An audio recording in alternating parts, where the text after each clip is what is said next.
আসসালামু আলাইকুম viewers, welcome back to my channel Shapla's recipe. আজকে আমি আপনাদের সঙ্গে পারফেক্ট নান রুটির রেসিপি শেয়ার করব। এই নান রুটি ঘরে কিভাবে দোকানের মতো পারফেক্ট এবং সফটভাবে তৈরি করা যায় সেই রেসিপিটি আপনাদের সঙ্গে আমি শেয়ার করব। আশা করি আজকের এই মজাদার নান রুটির রেসিপি আপনাদের ভালো লাগবে। ভালো লাগলে প্লিজ আমার চ্যানেলটি সাবস্ক্রাইব করতে ভুলবেন না। আর যারা এর মধ্যে আমার চ্যানেলটি সাবস্ক্রাইব করেছেন তাদেরকে জানাচ্ছি অসংখ্য ধন্যবাদ। তাহলে চলুন ভিউয়ার্স, আমরা মূল রেসিপিতে চলে যাই। নান রুটি তৈরি করার জন্য আমি একটি মিক্সিং বোলের মধ্যে নিয়ে নিয়েছি 2 কাপ পরিমাণ ময়দা।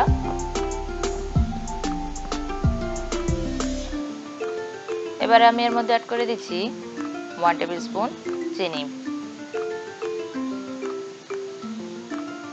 আর দিয়ে দিচ্ছি হাফ টিস্পুন লবণ, দিয়ে দিচ্ছি 1 টিস্পুন ড্রাই অ্যাক্টিভ ইস্ট। এবার সবকিছুকে হাত দিয়ে একটু ভালোভাবে মিশিয়ে নিচ্ছি।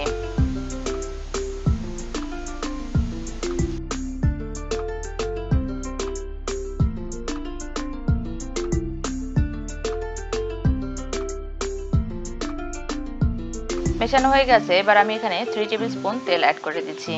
এটা রেগুলার রান্নার তেল। আমি এখানে অল্প অল্প করে অ্যাড করছি আর হাত দিয়ে ভালোভাবে ঘষে ঘষে মিশিয়ে নিচ্ছি। এটাকে খুব ভালোভাবে মিশিয়ে নেওয়া হয়ে গেলে এবার আমি এখানে অল্প অল্প করে কুসুম গরম পানি অ্যাড করে একটি সফট ডো তৈরি করে নেব।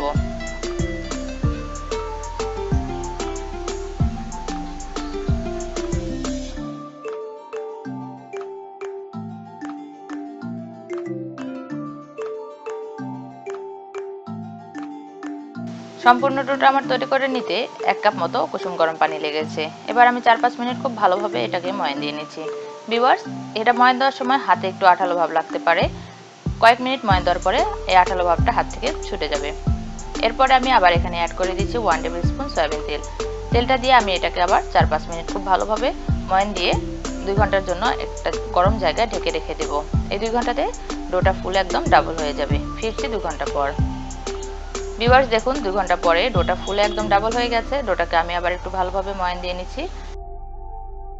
এবার এই ডোটাকে আমি 5টা ভাগে ভাগ করে নিচ্ছি। আপনারা চাইলে এখানে 6টা ভাগ করতে পারেন। 5টা ভাগ করে নেওয়া হয়ে গেছে। এবার আমি একটি বাটির মধ্যে হাফ কাপ পানি নিয়েছি। এর মধ্যে দিয়ে দিচ্ছি হাফ টিস্পুন লবণ। লবণ পানিটা খুব ভালোভাবে মিশিয়ে নিয়ে এটাকে একটা সাইডে সরিয়ে রাখছি। এবার আমি এখানে রুটি তৈরি করার জন্য একটি বোর্ড নিয়ে নিয়েছি। বোর্ডের মধ্যে আমি সামান্য কিছু শুকনা গুঁড়ি ছিটিয়ে নিলাম। এবারে একটা ডো নিয়ে আমি এটাকে হাত দিয়ে খুব ভালোভাবে একটু গোল শেপ করে নিচ্ছি। গোল শেপ করে নিয়ে এটাকে আমি একটি রুটি তৈরি করে নিচ্ছি।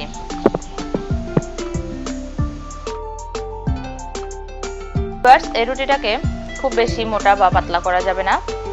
রুটিটা আমরা যে রেগুলার রুটি বা পরোটা তৈরি করি তার থেকে সামান্য একটু মোটা করে বেলে নিতে হবে। এবার আমার রুটিটা বেলে নেওয়া হয়ে গেছে। যে আগে থেকে লবণ পানি আমি গুলিয়ে রেখেছিলাম সেই লবণ পানিটা ব্রাশের সাহায্যে রুটির এক পাশে খুব ভালোভাবে লাগিয়ে নিচ্ছি।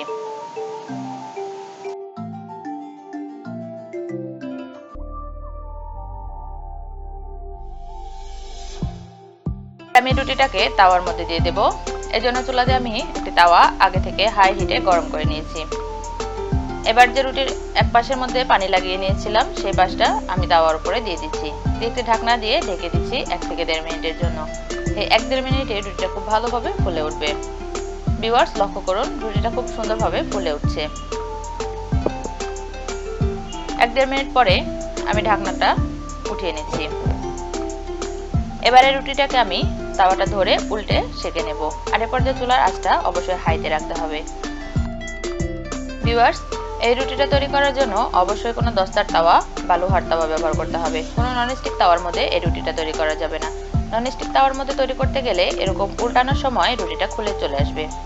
রুটিটা আমার খুব সুন্দরভাবে ঘুরিয়ে ঘুরিয়ে সেঁকে নেওয়া হয়ে গেছে। এবারে আমি এটাকে উঠিয়ে নিচ্ছি। উঠিয়ে আপনাদেরকে দেখিয়ে দিচ্ছি এটা কতটা সুন্দর হয়েছে। দেখুন ভিউয়ার্স, এটা নিচের পাশটা কতটা ক্রিস্পি হয়েছে আর কতটা সুন্দর কালার এসেছে। ভিউয়ার্স, আমি এভাবেই সবগুলো রুটি তৈরি করে নিয়েছি। রুটিগুলো দেখে নিশ্চয়ই বুঝতেই পারছেন কতটা সুন্দর হয়েছে আর কতটা পারফেক্ট হয়েছে। এই রুটিগুলো কিন্তু দোকান থেকে কিনে আনা নান রুটি চাইতে কোনো অংশে কম নয়।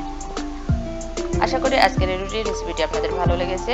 আমি যে পদ্ধতিতে রুটিটা তৈরি করেছি, আমার প্রসেসটি ফলো করে আপনারা যদি ঘরে রুটিটা এভাবে তৈরি করেন, তাহলে আপনার রুটিটাও একদম ফুলকো হবে আর একদম সফট হবে। ভিডিওটি ভালো লাগলে লাইক, শেয়ার এবং কমেন্টস করবেন এবং আমার চ্যানেলে এরকম নতুন নতুন ভিডিওর আপডেট পেতে আমার চ্যানেলটি প্লিজ সাবস্ক্রাইব করবেন। আজ আর কথা না বাড়িয়ে এখানে বিদায় নিচ্ছি। সবাই খুব ভালো থাকবেন এবং আমার জন্য দোয়া করবেন। আল্লাহ হাফেজ।